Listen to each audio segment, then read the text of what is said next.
Lately, it feels like the Xenoblade fanbase online has really fallen in love with the concept of a Xenoblade Warriors, and even people who don't care about the Warriors series otherwise have been excited to speculate on what the roster of this hypothetical game could look like. Why is that? Well, mostly because people just love Xenoblade and want to see it get more love with some kind of spin-off entry, but also because there's a certain inherent fun in the idea of imagining your favorite characters translated into a very different game with very different gameplay. So that makes sense, but how about a different sort of crossover spin-off that will absolutely never happen officially? What if we made it ourselves? Imagine, if you will, a Pokémon game where you catch and train Xeno characters instead of Pokémon. What would this look like? How would it play? What sort of story could justify it? And most interestingly, how would all of these beloved characters work when translated to Pokémon's mechanics? What kind of types and stats would they have, and why? We'd like to answer all these questions and more. Hello there, we're the Woods, and welcome to a new project we've started, currently codenamed Xenomon. This started as just a fun exercise in assigning Pokémon types to things that were never meant to be Pokémon, but it's grown from there into something that we'd actually be interested in turning into a playable fan game someday. We can't make something like that alone, of course, and we've got a lot of planning to do before things ever reach the stage of actual game development, but that's partly what these videos are for. Not too much is set in stone right now, so please feel free to leave any thoughts you have down in the comments. Getting other people's opinions is a vital part of the creative process, so even suggestions we disagree with are still helpful. For now, let's get started by sharing the ideas we have for the main playable party members of each game, starting with Xenoblade 1. Fair warning, this video will contain endgame spoilers for Xenoblade 1, but no spoilers for the actual ending or for future Connected. Right! Let's do this! Unsurprisingly, we're starting with Shulk. If this game is going to stick to a traditional choice between 3 starters at the beginning, those starters are absolutely going to be Shulk, Rex, and Noah. Now, we don't actually think they work as a regular grass, fire, water trio even if you squint, but that's probably okay. The gameplay purpose of Pokemon's traditional starter dynamic is to be very easily understood by young players and newcomers who are still learning what type advantages even are and how they operate. This fan game would have a fairly different demographic from your average Pokemon game, so we think it'd be okay if we got a little weirder and gave you starters that don't form a perfect rock, paper, scissors triangle. In this case, we think Shulk, Rex, and Noah would work pretty well with the primary types of Psychic, Fighting, and Dark. Shulk, of course, starts as a pure Psychic type before picking up a secondary Ghost type after evolving. The Psychic part is pretty obvious. After all, seeing the future is like his #1 gimmick as a protagonist. He always fights with a glowy laser blade that feels perfect for moves like Psycho Cut, and even just in the vibes, he's a nerdy intellectual type who gets lost in his own head too easily. We really can't see him not being part Psychic. How about Ghost then? Well, the low-hanging fruit is the fact that he technically spends most of his game already dead. We think the type fits him for more reasons than just that, though. Take a look at his arts like Shadow Eye or Battle Soul, or his game plan of keeping the aggro off of himself so he can sneak up from the shadows to do massive damage. Sure, positional arts are a part of every Xenoblade protagonist, but they are a more constantly relevant part of Shulk's kit compared to the other guys. As for his stats and playstyle, first let's take a look at trends among starters as a whole. Typically, each starter in a set will fall under sort of a different archetype from the other two, and this just feels like good game design, so we're keeping it. Often, you'll have one physical attacker, one special attacker, and one in the middle. Or you'll have one that's faster than the others, one that's bulkier, and one that deals the most damage. If there's 2 physical attackers, you'll see one focused more on speed and the other more on defenses, that sort of thing. In this case, none of these 3 characters really fits as a pure special attacker, but Shulk feels like the closest, so he gets to be the only one with higher special attack than attack. Besides that, he's also the fastest and most fragile of the 3 starters. You could say his speed stat is from the influence of Monado speed, or from the fact that agility is the most important stat in Xenoblade 1. So he's got a bit of a fragile type combination, but he'll be going fast and hitting hard, aided by the array of useful status moves that you'd expect from Psychic and Ghost types. How about his ability? Well, we don't want to get too crazy with introducing original abilities when canon ones will usually work just fine, but we do think all 3 starters could get something new here. In this case, our idea for Shulk is Tinkerer, an ability that allows the user to ignore a Steel-type target's resistance to their primary type. This lets him deal neutral or better damage to any steel type that isn't part dark, making him an excellent counter to any Mechon you might be facing, especially once he learns his signature move, Monado Buster, a strong psychic attack that deals damage with Shulk's higher special stat despite hitting the target physically, and even deals double damage when hitting a steel type target, making it super effective in combination with his ability. Speaking of which, we're not sure about his hidden ability yet, but as a starter, it'll be quite a while before the player can access that. Something like Technician would make sense flavor-wise, and it'd be useful for moves like Shadow Sneak, but we feel like the flavor is actually a little too redundant. Maybe Technician could replace Tinkerer on a certain split evolution that Shulk can get under special conditions? We'll keep thinking about it. Yeah! Reyn time! Alright, most of the character section should be quite a bit shorter than that. Let's speed things up as we move on to Reyn. This guy is one of the few type combinations we're already dead set on. Reyn is a rock fighting type. Sure, the guy's a big, rugged, stubborn meathead with an earthy color palette, but it goes deeper than just that. As far as we're concerned, the rock type is just the Pokemon equivalent of Reyn, and Reyn is just the Xenoblade equivalent of the rock type. They're both presented in the early game as these super beefy defensive walls who can shrug off all of your weak little baby attacks, but then the later you get, the more the weaknesses of that strategy become apparent, and the harder it gets for it to be that pure defensive wall that you expected.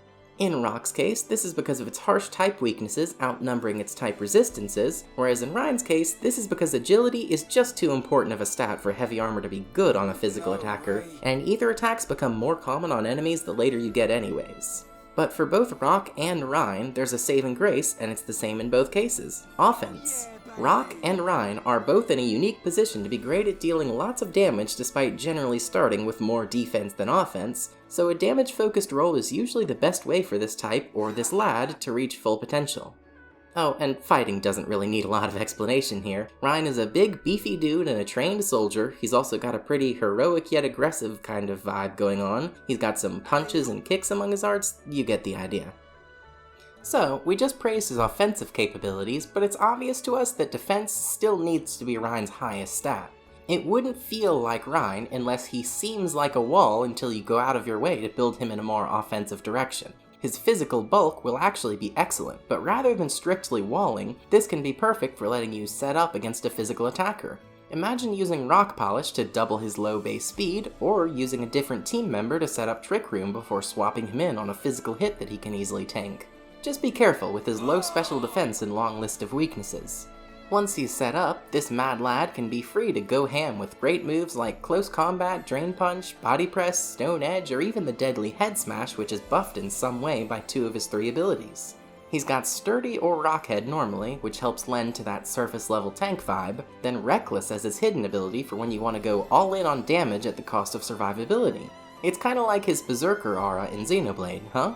Actually, speaking of that, maybe he could even learn some sort of renamed clone of Shell Smash at a high level. That could be a little too good, but it'd weaken Body Press, which might otherwise be his best fighting move, so that alone might be enough to keep it from being the one centralizing strategy for Reyn. We could also try nerfing the move so it only raises offenses by 1 stage instead of 2. It depends, we'll see. This could get distributed to a lot of other characters that use shields, so we might want to be careful. Let's get this party started!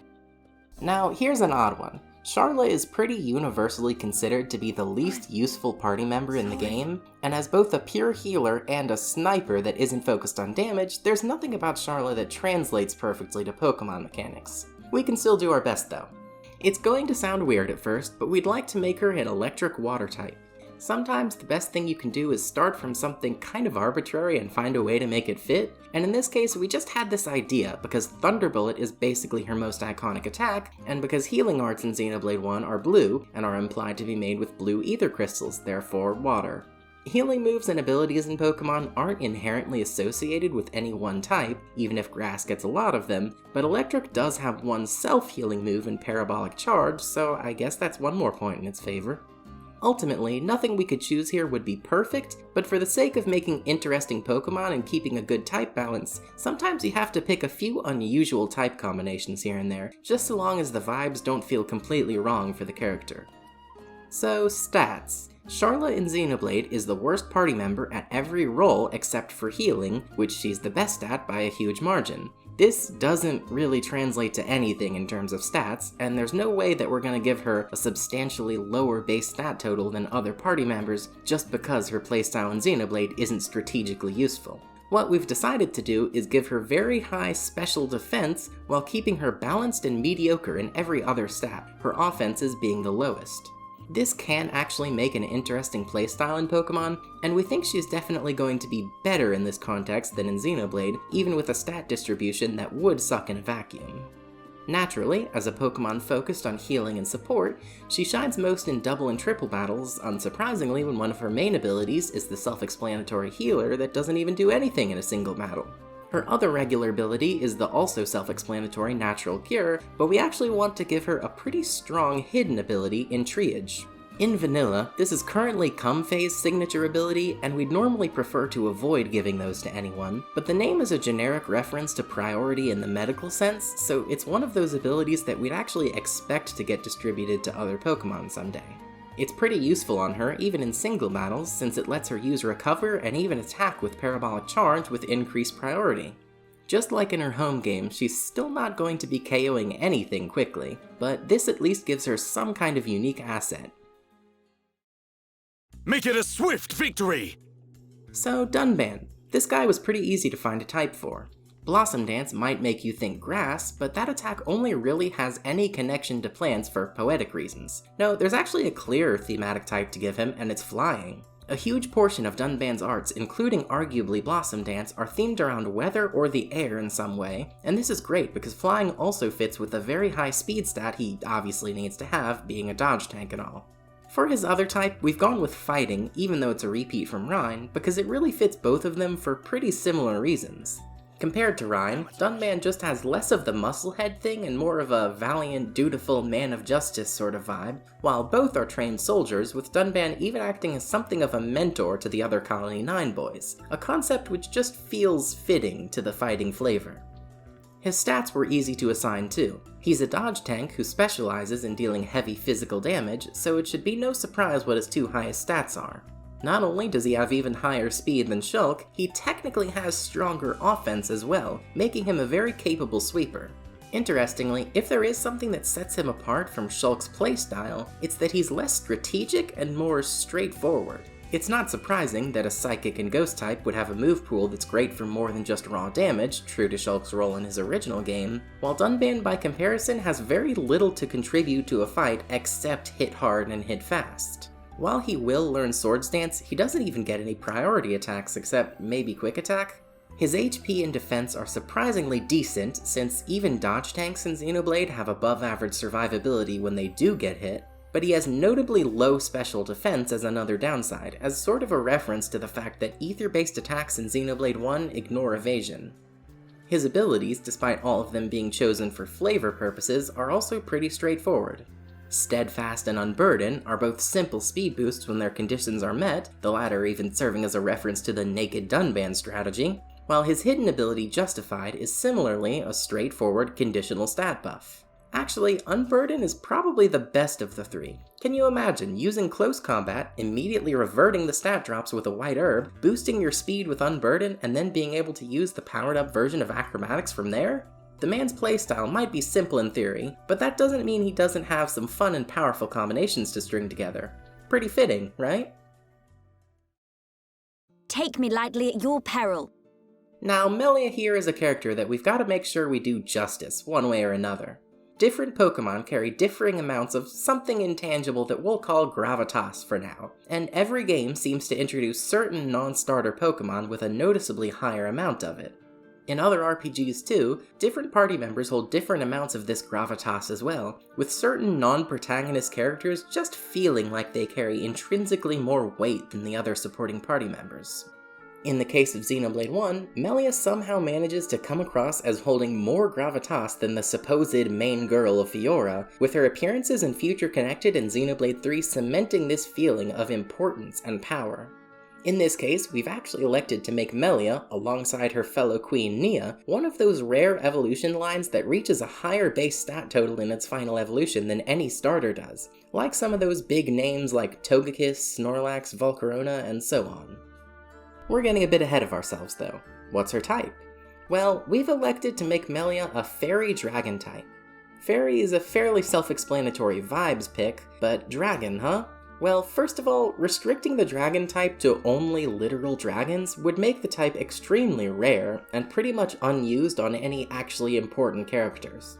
That won't do, so we'll have to draw on dragon-like vibes and flavor, just like how Reyn's a rock type without literally being rocky in any way. Currently, our plan is to use dragon primarily for the following categories: Xenoblade 1's High-Entia and Telethia, and Xenoblade 3's Ouroboros and Mobius. Alongside the few other characters who can be dragon type for other reasons, this should actually give us a pretty healthy amount. It is a rare and powerful type that should feel rare and powerful, but variety is always healthy. Pokémon has come a long way from the days where dragon was treated like an endgame boss type rather than a real part of the gameplay ecosystem. Melia's stats probably don't come as a very big surprise. Some of the absolute best special attack around, extremely good special defense as well, but only decent speed and notably poor physical bulk. You can almost think of her like some sort of super Gardevoir. What about her abilities and general playstyle though?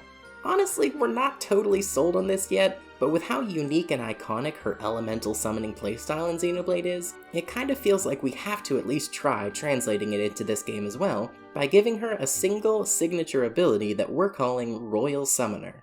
Here's our tentative idea for it.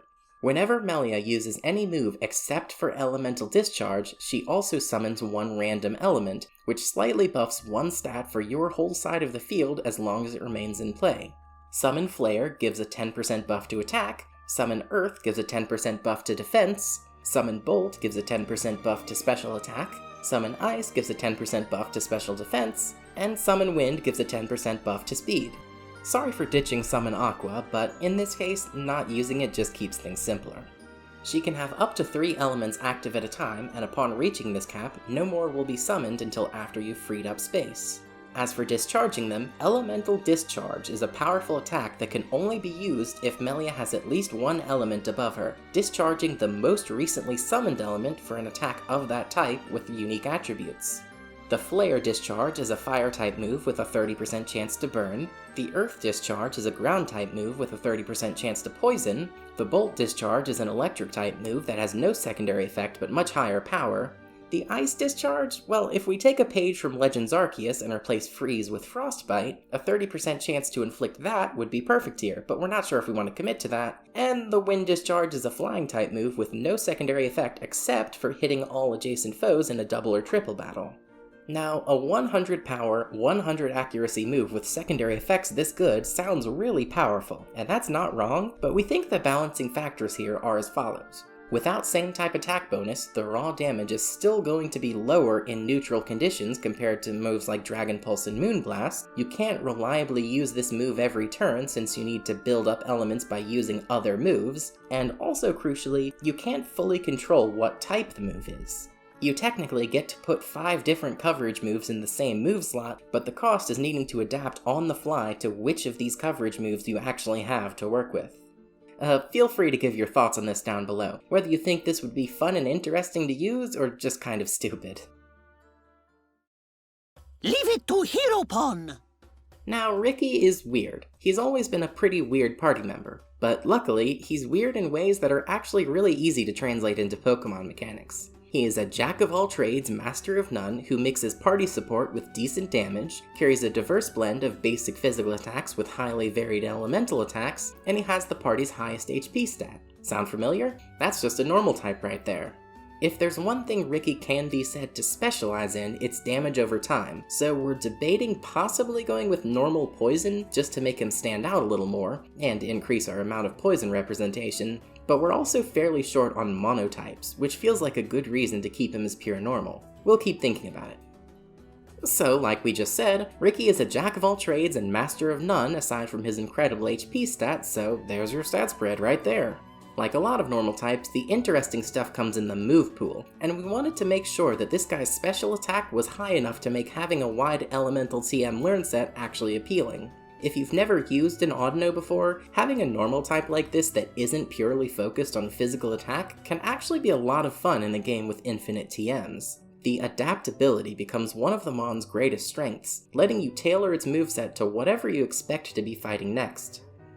We don't really have a good segue here, so let's talk about abilities. One of these is the clear winner, but we like to make his regular abilities fluffy for pretty obvious reasons, and then one of either pickpocket or pick up, referencing his status as being the party's thief. His hidden ability could work as Friend Guard, a way to provide powerful team support, typically seen on small, fluffy, blob-shaped Pokemon, that also kinda references how Nopon love calling people friend? That last part is a stretch, but we like the idea overall. I'm gonna go all out. Now, we poked fun at Fiora before for being treated poorly by the narrative, but she is still the main girl of the game, and we want to take that into account. Each numbered Xenoblade has one main boy and one main girl, or more if you're Rex, with them always getting portrayed like sort of an equal duo, even if the writing doesn't always do that justice. And you know, with the main starter selection being all guys, the idea of bringing in a little equality sounds nice. So this is tentative, but we're considering pulling a Pokemon Coliseum and essentially giving you 2 starters for the price of 1. Maybe you'd get them both at the same time, or maybe the second would come after the first rival battle or equivalent and before you get the equivalent of Pokeballs. This would mean you effectively start the game by choosing between the options of Shulk and Fiora, Rex and Pyra, and Noah and Mio. Could be fun, could be dumb. It'd fit particularly well if we wanted this game to focus primarily on double battles, which maybe we do? Something about it does seem oddly fitting. Anyways, Fiora being a flying type is already obvious even before taking into account the fact that she's related to Dunban over there. Her art and skill names often make references to wind and the air, and she's treated as a wind element blade in her cameo in Xenoblade 2's DLC after all. She's going to start off as a normal and flying type and unsurprisingly turn into a steel flying type when she evolves. Mechon Fiora's whole gimmick in Xenoblade 1 is being the most modular and variable party member, because her Fiora exclusive equipment heavily changes the focus of her stats and how you'll be using her diverse pool of arts. It's pretty neat. We'd like to try representing this with 4 forms for her final evolution, representing the 4 categories of equipment: Ether, Attack, Speed, and the confusingly named Power that's actually focused on face tanking. In order, these will be a jack-of-all-trades focused on special stats, a glass cannon with excellent power and decent speed, a lightning-fast yet reasonably bulky attacker, and a powerfully defensive wall. Luckily, keeping things simple, they all share the same move pool and abilities. In every appearance, critical hits are basically the central focus of Fiora's playstyle no matter how you build her, so we'll be a bit basic and say that her regular abilities are Super Luck and Sniper. Crit rate up, crit damage up, take your pick. For a hidden ability, we can actually try making a unique signature ability based on Explosion of Energy. That skill is one of the more powerful parts of her kit in both games, but here, let's use an effect inspired by its appearance in 2. Anytime the user lands a critical hit, the user and its allies get pumped and raise their critical hit ratio by 1 stage, much like the effects of Machamp's signature G-Max move, if you remember that. We're not sold on this yet, we just think it'd be cool to shoot for a similar feeling effect without being as overpowered as it was in Xenoblade 2. That's all the characters for now. We'll be picking back up in the next video with the main drivers and blades of the Xenoblade 2 party, starting with the second starter, Rex. But for today, here's something we want to talk about. How does any of this even work from a lore perspective? Why are you, the player, going around capturing facsimiles of these characters and making them fight for you? Well, first things first, we have to tell you that the equivalent of a Pokemon professor here is absolutely going to be the Nopon Archsage, and that the entire adventure will exist in the same sort of non-canon but canon-compliant limbo as his various challenge battles. Basically, our idea is that when you encounter like a wild Reyn and capture him in whatever we're replacing Pokeballs with, you didn't just stick the real canon Reyn in a ball, you've just obtained something more like a memory or an interpretation of Reyn. The Nopon Archsage has occasionally been implied to do things specifically to please the fans, by which we mean the real human beings playing Xenoblade games, so we don't think it's a stretch to get a little meta with it and say that this whole game exists in-universe, in its weird non-canon fanwork limbo state, specifically because of the way real people like us care about these characters and have vivid memories of them. Say you choose Shulk as your starter because you love the character. Well, you could reasonably say that your starter is your Shulk. The memories, feelings, and opinions you hold towards the guy and your history of playing as him as a video game character crystallized into a tangible echo of the character due to the properties of the sorta semi-real memory space the game takes place in. We'd imagine the game world is kind of a mashup of areas and biomes from across the series, sorta like Ionius, but different in execution. A world built on the memories of each game, with areas incorporated in fairly pristine states not yet ravaged by time or plot, but with arbitrary and often sudden boundaries between them, creating a dreamlike yet also video gamey impression that could make an interesting Pokémon region. Any Pokémon game is also going to need some actual characters though, and for that, I think a non-zero portion of the real characters will be able to enter this world of memories and play a role in the story. Remember, there's a difference between the memories of Shulk that you can use in battles here, and the true canon Shulk, for instance. With the way the Archsage's personal pocket universes seem to function, where a character is on their personal timeline doesn't seem like it matters very much. So, while this game will pretty much be fanfiction, we're not going to be treating it like an excuse to provide answers for what happens to all the characters post-canon. Remember Xenoblade 2's cameo meetings with Shulk, Fiora, and Elma? Just think about it as something like that, but on a much bigger scale. This game probably isn't going to have an extremely deep plot, but we'd still be interested in providing some interesting character interactions, and of course, meta-commentary on the idea of fans, fanservice, nostalgia, and the idea of canonicity is all stuff that just comes with the territory when you're making a project like this.